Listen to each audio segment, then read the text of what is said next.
কেমন আছেন সবাই? আজ শুক্রবার সকালে ঘুম থেকে উঠেই চিন্তা করলাম কিছু স্পেশাল বানাবো। তারপর ফ্রিজে দেখলাম কুরবানির মাংস অনেকটাই রয়ে গেছে। চিন্তা করলাম জালি কাবাব বানাই। আমি যেভাবে বানাই আপনাদের সাথেও শেয়ার করি। জালি কাবাব বানাতে প্রথমেই আমার লাগবে মাংসের মিহি কিমা। আমি ব্লেন্ডারে প্রায় 250 গ্রাম মাংস খুব সুন্দর করে কিমা করে নিয়েছি। আর লাগছে ধনেপাতা কুচি, পেঁয়াজ কুচি, আদা রসুন বাটা আর কাঁচামরিচ কুচি। কোনটা কি পরিমাণে নিয়েছি সবগুলো আমি ডেসক্রিপশন বক্সে লিখে দিব। এখানে নিয়েছি কিছু গুঁড়ো মশলা, পরিমাণ মতো লবণ আর একটু চিনি। তারপর লাগছে টমেটো কেচাপ, কেউ চাইলে টমেটো সসও ব্যবহার করতে পারেন। আর লাগছে পাউরুটির গুঁড়ো। আমি ব্লেন্ডারে কিছু পাউরুটি গুঁড়ো করে নিয়েছি।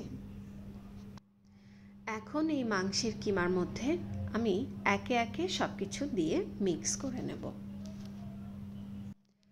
অনেকে এখানে কাঁচা পেঁয়াজের সাথে সাথে পেঁয়াজের বেরেস্তাও ব্যবহার করেন, তবে আমি পেঁয়াজের বেরেস্তাটা দিই না। আমার কেন জানি মনে হয় পেঁয়াজ বেরেস্তা দিলে এটা ভাজার পর একটু তিতা হয়ে যায় খেতে। তো আমি শুধু কাঁচা পেঁয়াজ কুচিই ব্যবহার করি। আমি এভাবে যতবারই বানিয়েছি খেতে ভীষণ মজা হয়েছে, সবাই খেয়ে খুব ভালো বলেছে। তো আমি এটাই সবার সাথে শেয়ার করছি। আমার বিশ্বাস আপনারা যদি এভাবে বানান আপনাদেরও ভালো লাগবে খেতে। জালি কাবাব বানানোর ক্ষেত্রে সবাই একটা জিনিস খেয়াল রাখবেন, সেটা হচ্ছে মাংসটা তো অবশ্যই সলিড মাংস হতে হবে, তবে এর সাথে যেন একটু ফ্যাট থাকে, মানে একটু চর্বিযুক্ত সলিড মাংস যেগুলো থাকে এই ধরনের মাংস দিয়ে কাবাবটা বানালে খেতে সব থেকে বেশি মজা হয়। আর আমাদের বাসায় এই জালি কাবাব সবাই ভীষণ পছন্দ করে। তো আমি যখনই একটু বেশি সময় পাই আমি একসাথে অনেকটা বানাই এবং সুন্দর করে ফ্রোজেন করে আমি এয়ারটাইট কন্টেনারে ফ্রিজে রাখি। মাসখানেক তো ভালো থাকেই, বরং তার থেকে বেশিও ভালো থাকে। হঠাৎ গেস্ট আসলে এইটা কিন্তু খুব কাজে লাগে।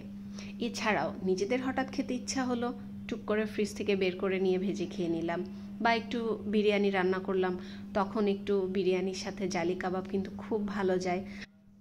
আর আমার এই জালি কাবাবটা কিন্তু কোনো অংশে বিয়েবাড়ির জালি কাবাবের চেয়ে কম নয়। বিশ্বাস না হলে ঠিক এইভাবে বানিয়ে দেখুন, কত মজা হয় খেতে। আপনারা এইভাবে বানিয়ে আমাকে কমেন্টসে জানাবেন তো কেমন হয়েছে। কেউ চাইলে আপনাদের রেসিপির ছবিও শেয়ার করতে পারেন কমেন্টসে। তো এখন আমি সব কিছু একসাথে খুব সুন্দর করে মাখবো। এই যা কথা বলতে বলতে টমেটো সসটাই দিতে ভুলে গেছি। তো টমেটো সসটাও দিয়ে দিলাম। এখন খুব সুন্দর করে মাখতে হবে। আর এটা কিন্তু অবশ্যই হাত দিয়ে খুব ভালো করে মেখে নিতে হবে। আর মাখার আগে হাতটা অবশ্যই খুব ভালো করে পরিষ্কার করতে হবে। যত্ন করে মনে আনন্দ নিয়ে এভাবে পরিবারের জন্য যে কোনো কিছু বানালেই সেখানে আপনার ভালোবাসা থাকবে, আর সেই খাবারের স্বাদ হবে অন্যরকম। সেই খাবার হবে পবিত্র খাবার আপনার পরিবারের লোকজনের জন্য। আমি সবসময় যে কোনো খাবার বানানোর সময় খুব ভালো কিছু চিন্তা করতে করতে বানাই। রেগুলার রান্নার থেকে এরকম স্পেশাল যখন কিছু বানাই তখন আমার মনটা ভীষণ ভালো হয়ে যায়। আর এইটা যখন বানানোর পর বাসার সবাই খেয়ে অনেক ভালো বলে, তখন যে কি একটা আনন্দ, এটা মুখে বলে আসলে বোঝানো যাবে না।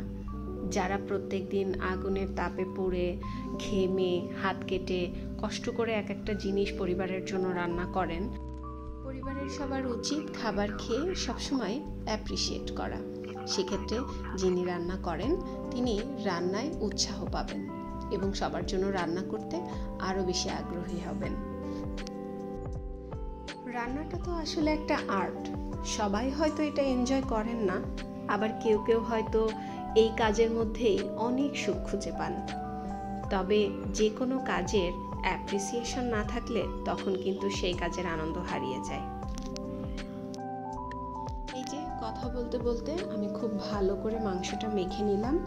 এখন গোল গোল করে কাবাবের শেপে গড়ে নিব। এই কাবাবটা কিন্তু যে কেউ চাইলে গরুর মাংস, খাসির মাংস বা কেউ চাইলে মুরগির মাংস দিয়েও করে নিতে পারে, তবে সব থেকে বেশি ভালো হয় গরুর মাংস বা খাসির মাংসে।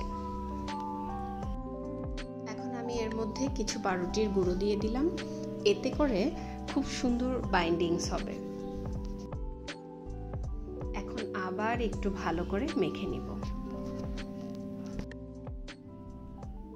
এটা যত ভালো করে মাখা হবে, সবকিছু সুন্দরভাবে মিশে যাবে, খেতে ততই মজা হবে।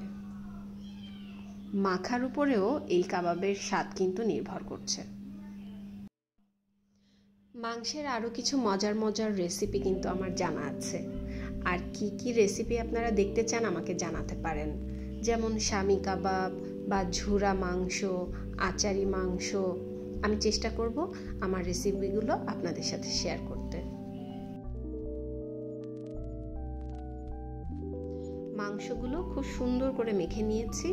এখন এরকম গোল গোল করে প্রথমে কাবাবের শেপে গড়ে নিব। এরপর পাউরুটির গুঁড়োয় এপিটোপিট গড়িয়ে আমি এটা ফ্রোজেন করে রেখে দিব।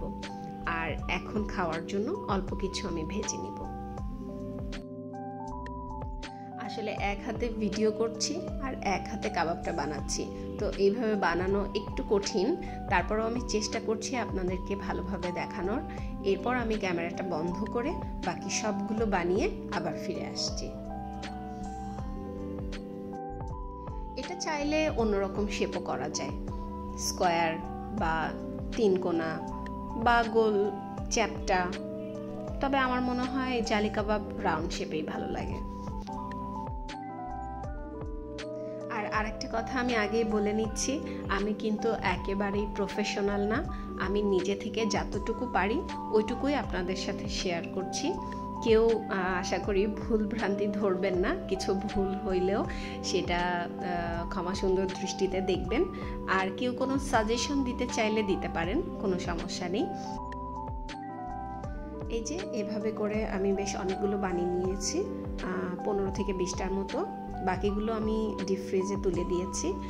আর এখন এগুলো আমি সুন্দর করে ভেজে নিব। তার জন্য আমি তেলটা গরম করতে বসিয়ে দিলাম। আর এখানে আমি 2টো ডিম নিয়েছি। ডিমটা আগে খুব ভালো করে ফেটে নিতে হবে, তারপর ডিমে ডুবিয়ে তেলে ভাজতে হবে এবং উপরে ডিমগুলো জালির মতো একটু একটু করে ছড়িয়ে দিতে হবে। তাহলে এটা হবে জালি কাবাব।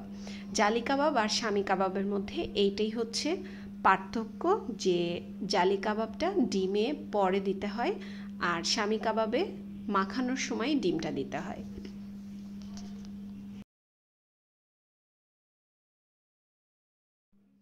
ডিমটা খুব ভালো করে ফেটে নিতে হবে। ততক্ষণে আমার তেলটা গরম হয়ে গেছে। এখন আমি জালটা একটু কমিয়ে দিব, তারপর কাবাবগুলো একটা একটা করে ডিমে ডুবিয়ে তেলে ছেড়ে দিব।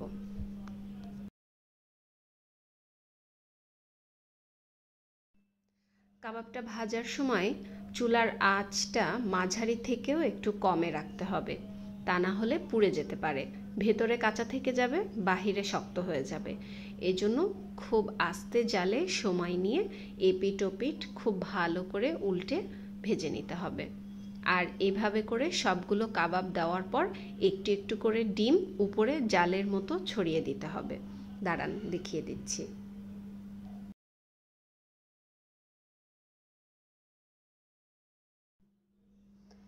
এই যে হাতে একটু ডিম নিয়ে চারিদিকে ছড়িয়ে ছড়িয়ে জালের মতো করে দিতে হবে। ডিমটা দেওয়ার পরে এত সুন্দর একটা স্মেল আসছে যে আমার খিদা পেয়ে গেছে। আর এদিকে আমার ছেলে বারবার এসে বলছে, মাম্মি কখন হবে, তাড়াতাড়ি করো, আমার খিদা পেয়ে গেছে। এই কাবাবের মধ্যে চাইলে পুদিনা পাতাও দেওয়া যায়, তাহলে স্মেলটা আরও বেশি সুন্দর আসে। কিন্তু আজকে আমার বাসায় পুদিনা পাতা ছিল না, তো বাকি যা যা দিয়েছি তাতেই যা স্মেল আসছে কি আর বলবো। মনে হচ্ছে কতক্ষণে হবে, আর সহ্য হচ্ছে না।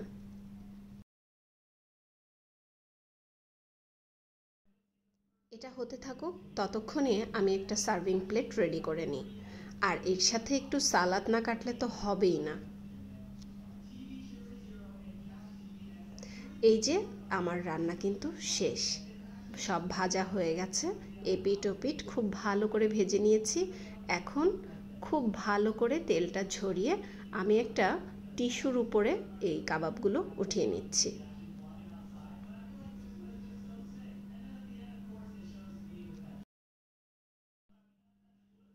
এবার টেস্ট করার পালা।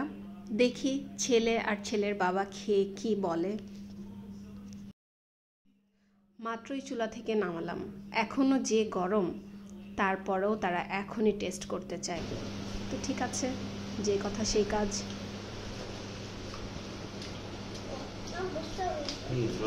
হুম, কোনো রকমে একটু বলে দিল মজা তো, তারপর খেতেই ব্যস্ত। যাই হোক, খাওয়া দেখে তো বুঝতেই পারছি খুব মজাই হয়েছে। আপনারাও এভাবে বানিয়ে খান আর আমাকে লিখুন কেমন লাগছে। আমিও একটা খেয়ে দেখি। সবাই ভালো থাকবেন। আরও নতুন নতুন মজার মজার কিছু রান্না নিয়ে খুব শীঘ্রই চলে আসব। ভালো থাকবেন সবাই।